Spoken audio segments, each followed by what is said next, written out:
Kiitus Jumal, räägime siis Jumala otsimisest ja ma loen uuesti selle Mattuse evangeeliumi 7. peatüki, kust ma hakkasin peale. Mattuse 7.7 ütleb niimoodi, ta räägib siin siis Jumala otsimisest ja Jeesus annab selle eeskuju meile. Ja kui inimestel on mingisugused probleemid, on need siis terviseprobleemid, siis neil tuleb sageli otsida Jumalat. Mattuse 7.7 ütleb, paluge, siis antakse teile, otsige, siis te leiate, koputatakse, siis avatakse teile. Sest igaüks, kes palub, see saab ja kes otsib, see leiab ja kes koputab, sellele avatakse. Ja siis me näeme, et kui inimene palub, siis tal saab. Need palvet me ei tee lihtsalt sellepärast, et see on ilus tore traditsioon. Näiteks isegi üks asi, mis ma panen selle siia vahele, kui sinul on harjumus näiteks ennem söömist palvetada, vahest mõned nimetavad seda söögipalveks, siis kas sellel palve peab olema eesmärk, mida sa ootad ja mida sa usud? Küsid, mis asja? See on ilus, tore traditsioon. Ei, see ei pea ole selle pärast. See on see, kui me palume, et see oleks õnnistatud see toit, see tähendab seda, et kui seal peaks olema mingid, ma ei tea, midagi probleemset, midagi taolist, siis Jumala õnnistus on selle üle ja see ei tekita sulle nii-öelda seedeprobleeme või mingeid muid asju. Et sa usud konkreetseid lahendusi selle asja tõttu. See ei ole lihtsalt see, et ilus, tore palve.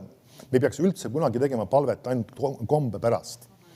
Ilus palvetada või nagu vahest nimetatud, see on see koosoleku alguspalve. Koosoleku algus ei vaja palvet. Inimeste eest on vaja paluda. Või mõned ütlevad, see on lõpupalve. Okei, koosoleku lõpp ei vaja ka palvet. Inimeste eest on vaja paluda. See on vahest miksed ilusad väljendid juba väitavad sellele, et tegelikult neid asju tehakse ja tegelikult ei oodata mitte midagi. Ne ei peaks sellepärast lihtsalt palvetama, et on koosolek alanud või lõppenud või midagi taolist, vaid me palvetame sellepärast, et me tahame konkreetseid tulemusi saada. Sest kui mina isegi ka koosoleku alguses palun, siis ma palun konkreetselt, et Jumala tahe võiks seda teostatud, et selle õige asja võiks tulla esile, Jumal avaks selle sõna ukse, need on konkreetsed piibli eeskujud, mida paluda. Ja see on see põhjus, miks me niimoodi peab paluma, et peaks olema teatud eeskujud, mille põhjal me palume. Amen. Nii et mitte lihtsalt traditsiooni pärast. Nii, vaatame mõningaid Vana Testamendi laulude raamatust, mõningaid kirjakohti, mis puudutavad just Jumala otsimist. Seda väljendit kasutatakse piiblis päris palju. Laulud 53.3.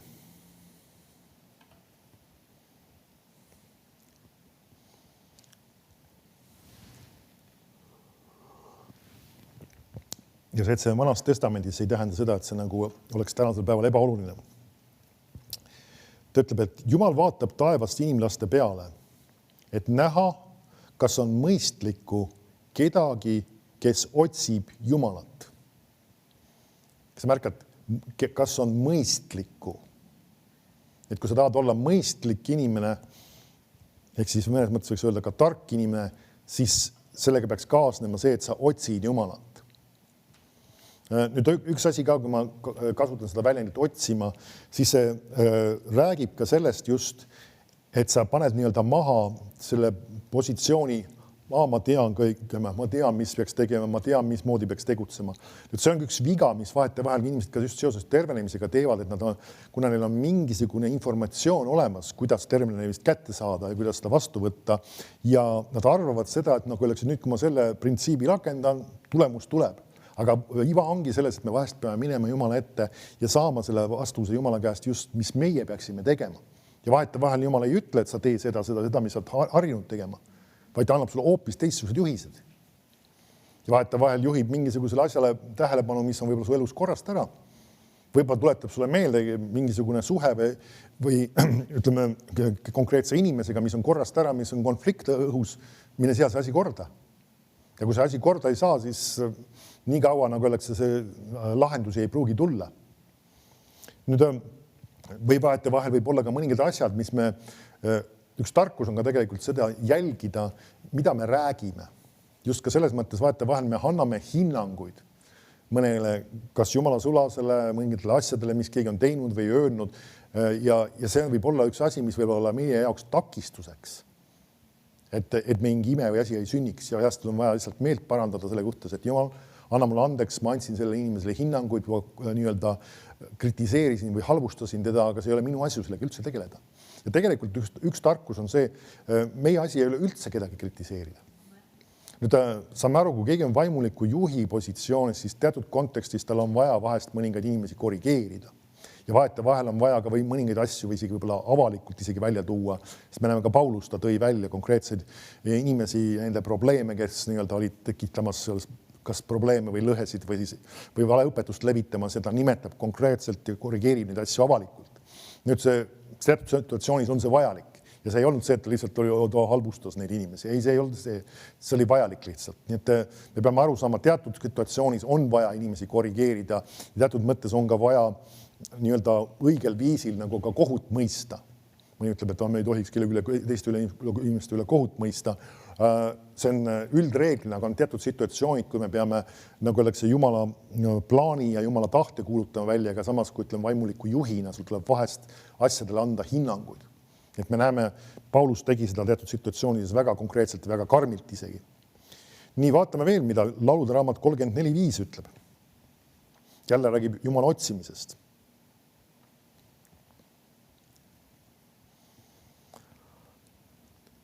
See ütleb, et ma otsisin Jehovat ja tema vastas mulle ning tõmbas mind välja kõigist mu hädaohtudest. Kas sa märkad, sellel Jumala otsimisel olid, mis asjad? Tulemused. Kui ma otsisin, siis, kas sa märkad, ta tõmbas mind välja nendest kõigist hädaohtudest või nendest probleemidest. Ja siis ütleb, kes tema poole vaatavad, säravad rõõmust ja nende nägu ei tarvitse punastada. Et kas pole huvitav, et ta seostab nüüd Jumala otsimise, millega Jumala poole vaatamisega? Nüüd, kui me räägime Jumala poole vaatamisest, siis mõni võiks öelda, kuidas ma vaatan Jumala poole, kus ta on, ma pean taeva poole vaatama. Nüüd see ei ole nii-öelda väline või füüsiline asi, mida sa teed niivõrd, vaid see on tegelikult tema sõnasse süvenemine, see on ka tema vaimu nii-öelda kuulamine, kes on sinu südames. Ja see on ka just seesama tähelepanu, keskendumine Jumalale, Jumala sõnale, Jumala asjadele. Et see on sama just, kes tema poole vaatavad, säravad rõõmust. Ja siis ta ütleb, siin see hädaline hüüdis ja Jehova kuulis ning päästis tema kõigist kitsikusest. Nüüd üks asi, mis me peame ka aru saama, kui me räägime Jumala otsimisest, siis kas sa märkad, et kasutab väljend, et siin see hädaline hüüdis.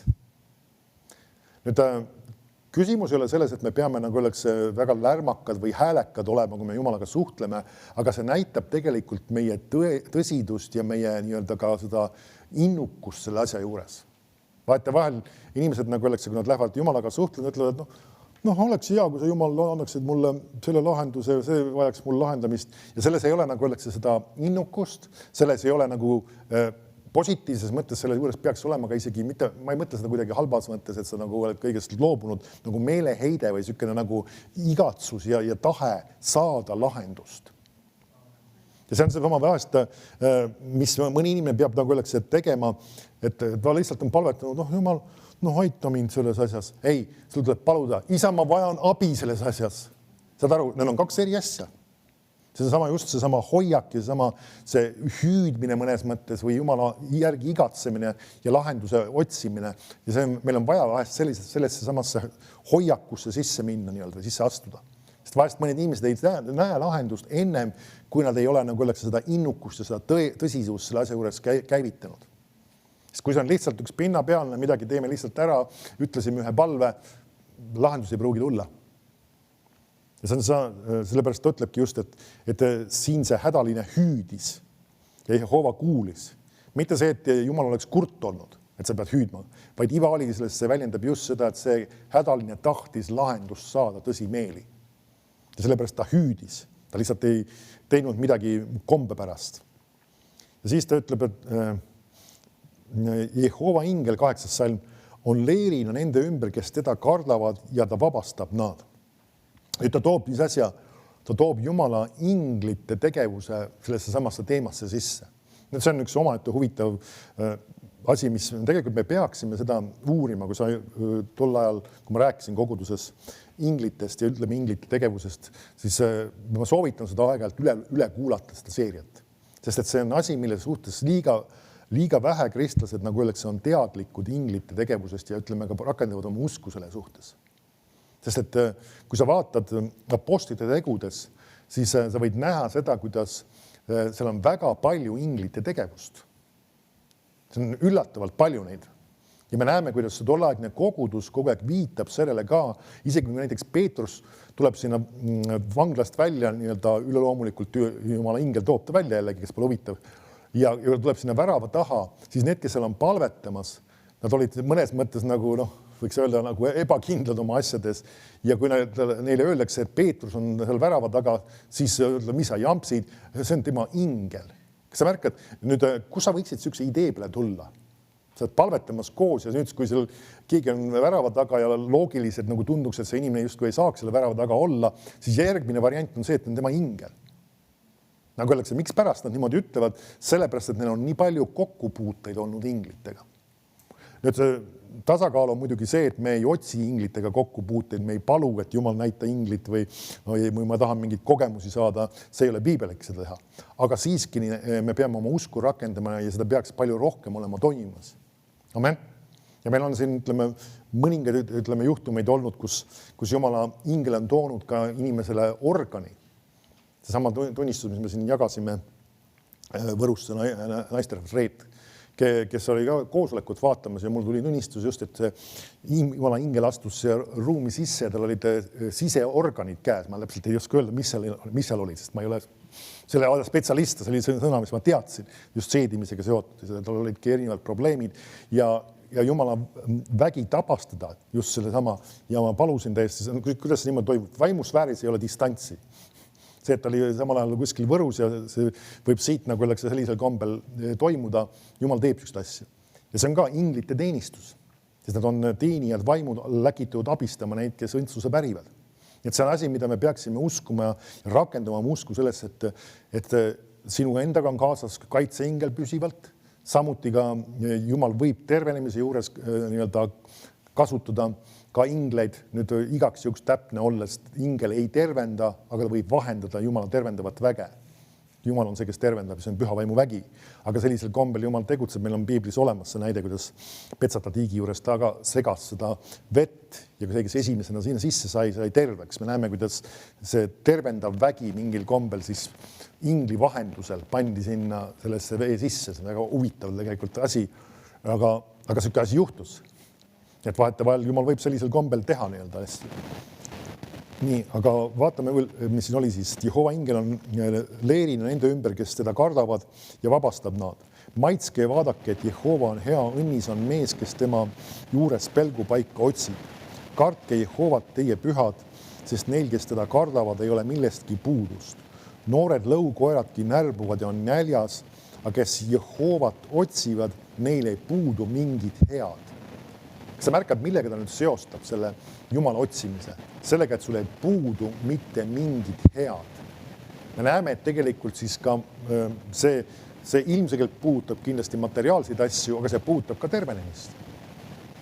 Ja see on seotud sellega, kui inimene otsib Jumalat ja võtab aega, et nii-öelda januneda ja igatseda Jumala järgi, siis need lahendused ja vastused tulevad talle mis iganes alas.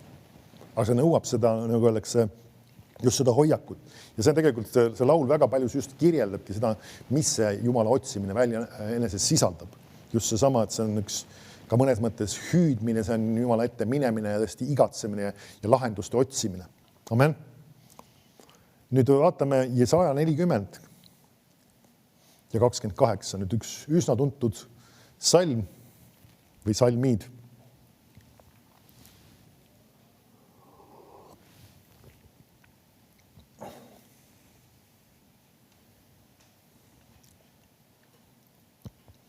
Ja ta ütleb, kas te ei tea, Jesaja 40:28 siis, kas te ei tea, kas te ei ole kuulnud, igavene Jumal Jehova on maailma otste looja.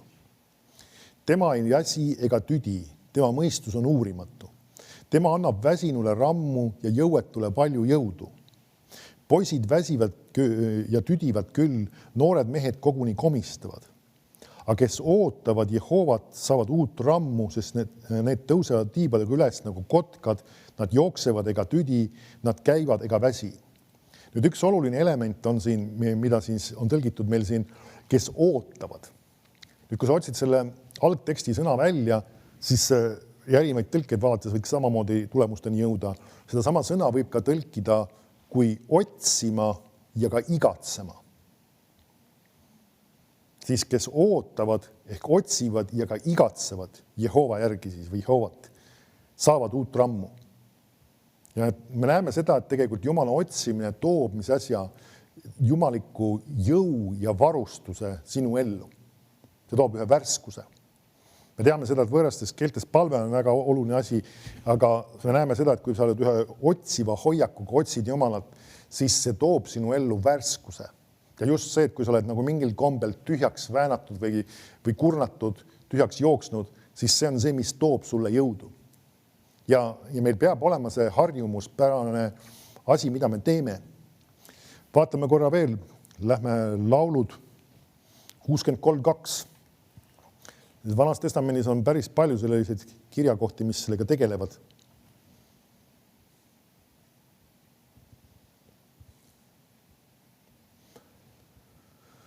Laulud 63.2 ütleb, Jumal, sina oled mu Jumal, sind ma otsin vara. Sinu järele januneb mu hing, sind ihaldab mu ihu kuival ja põutsel maal, kus pole vett. Nüüd, millest räägib see väljend vara? Nii mõni ütleb, meil peab vist hommikupalve olema. Ja ma tean, mõned kogudused on ka väga hoolsad ja teevad seda ja nüüd ma ei ütle, et see vale on oma olemuselt, aga küsimus ei ole niivõrd selles hommikupalves kui sellises, vaid küsimus on selles prioriteedis, mis on sinu jaoks oluline, mida sa pead tähtsaks, millega sa päeva alustad. Ja vahetevahel me võime teha, nagu öeldakse, mingid hommikupalveid ja asju, aga kui inimesed kohale ei tule, ma ei ole õidig üritanud seda tehagi, ma otseselt ei ole südamesse. Sest et kui me räägime üldse palvest, siis palve küsimus ei ole see, millal sa palvetad. Mõned kogudused teevad ööpalveid. Nagu tuleme kõik ööseks kohale ja kogu öö palvetame. Nüüd, mina ütleksin selle peale, see ei ole väga praktiline, kui selle spetsiifiliselt ei ole vajalik. Meil on näide piiblis ööpalvest. Jeesus palvetas Getsemane aias ja see oli öö. Miks ta palvetas öösel? Sest et järgmine päev oli see, kui teda risti löödi. Tal oli, nagu öeldakse, vaja, nagu öeldakse, selleks kõigeks valmis olla ja see Jumala arm ja Jumala varustus tema jaoks pidi jõudma temale kohale. Tal ei olnud, nagu öeldakse, veel aega mitmeid kümneid päevi või lihtsalt palvetada. Tal oli vaja palvetada, sest see oli pakiline. Ja sellises kontekstis, kui see asi on pakiline, saad aru, et see on väga vajalik ja see on praegu vaja paluda, siis on see täitsa omas kohas teha ööpalvet nii-öelda. Aga kui see tehakse lihtsalt palve pärast, tõepärast, et nüüd teeme, kõik koguneme öösel ja palvetama, siis ma ütleksin, et seal magad nagu nii järgmise päeva maha, et nagu teeme targasti, teeme ühe päevapalve. Tuleme kokku, palvetame, oleme innukad selle asjaga. Ja selles mõttes ärme lähe nagu nendesse mehhanismidesse või nendesse ööpalved ja päevapalved ja hommikupalved ja mis iganes, vaid iva on selles, et nagu oleks, miks me teeme ja see just see sama põhjus. Vahetevahel inimesed, ütleme, üritavad seoses palvega üldse igasuguste välistesse asjadesse väga palju tähelepanu panna. Mõned mõtlevad seda, et sa ei ole piisavalt vaimulik, kui sa ei põlvita talvetades. Nüüd see ei ole vale seda teha, aga see peaks ka jälle lähtuma sellest, et see väljendab sinu igatsust ja sinu innukust Jumala järgi. See on piiblis sees see žest, aga nagu öeldakse, et sa tead, nagu, miks sa seda teed. Vaatame korra laulud 22-27.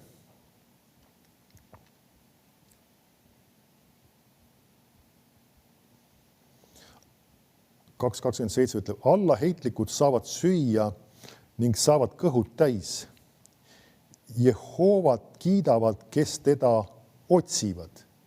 Teie süda saagu elavaks igavesti.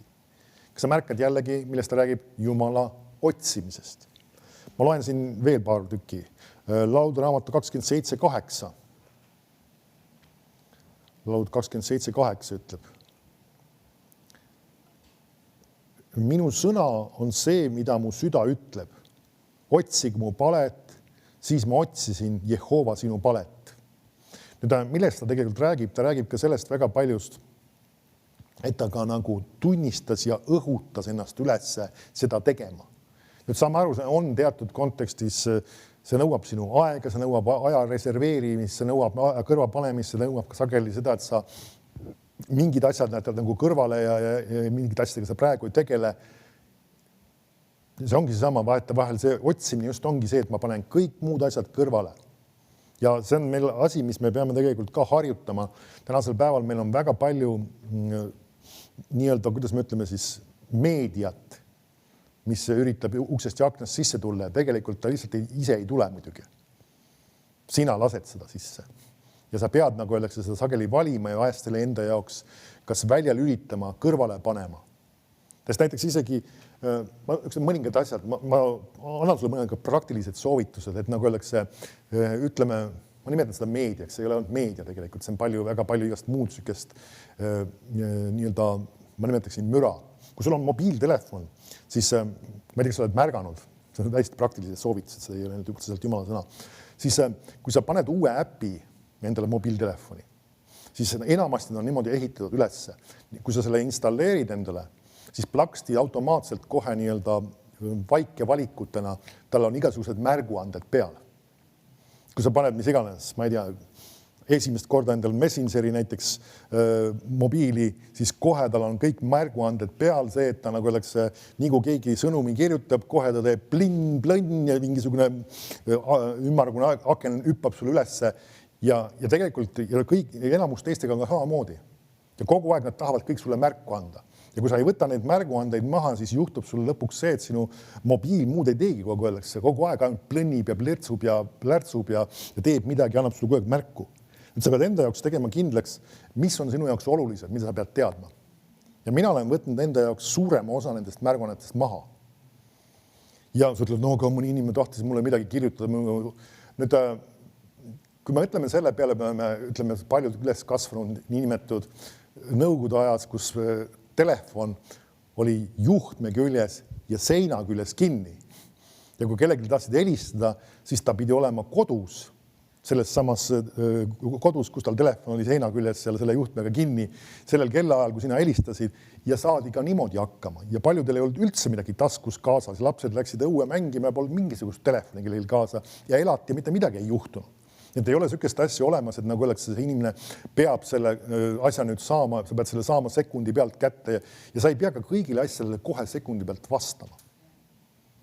Sa pead ise ka muidugi sellega arvestama, et kui sina näiteks kellegile saadad kas sõnumi või midagi taolist kirjutad, et sa ei saa nagu eeldada, et tema peab sulle nagu oleks lähima 5 minuti jooksul kohe vastama midagi. See ei ole lihtsalt eetiline ja õige seda isegi oodata. Inimestel on nagu öeldakse vabadus ja nii-öelda vastata siis, kui nagu öeldakse, ma saan aru, on erandolukorrad, kus on tõesti asi väga pakiline, siis muidugi on tark otse helistada, kontakti võtta.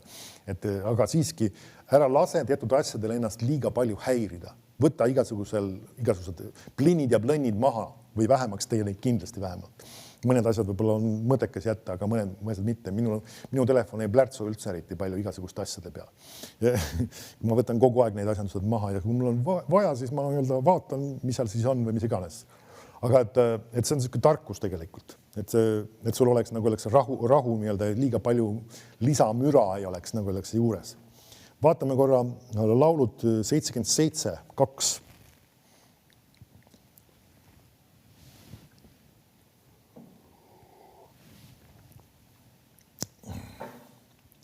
Ta ütleb, ma tõstan oma hääle Jumala poole ja karjun. Võt huvitav. Nüüd see räägib jälle sellest samast, millest ma ennem rääkisin, see sama sükene kirglikkus ja selle tõsine soov lahendusi saada. Ma tõstan oma hääle Jumala poole, et tema mind kuuleks.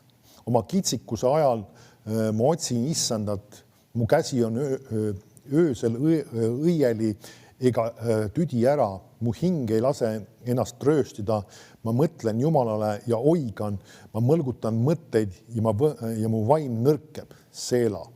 Nüüd me näeme tegelikult, ta räägib väga sükeste kirglike väljenditega, aga tegelikult ta räägibki sellest samast Jumala otsimisest, igatsemisest, janunemisest tema järgi. Nüüd vaatame, lähme natukene ka Uude Testamenti, miks sükene hea näide ja see on apostlite 13:1.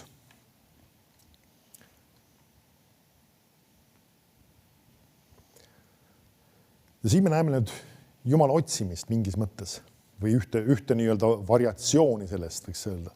Ta ütleb, aga Antiochias olevas koguduses oli prohveteid ja õpetajaid. Me saame aru, et need olid nagu vaimulikud töötegijad seal koos.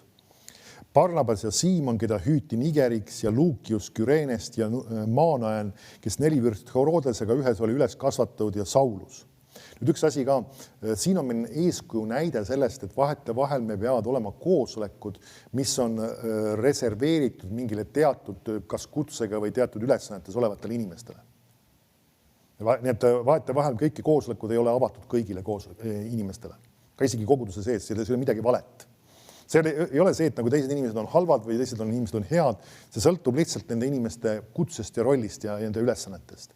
Ja siin me näeme, oli grupp inimesi, siis õpetajad ja prohvetid olid koos ja konkreetsed inimesed, kes olid siis sellel koosolekul koos.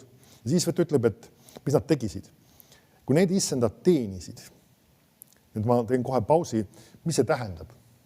See on hea alati uurida välja.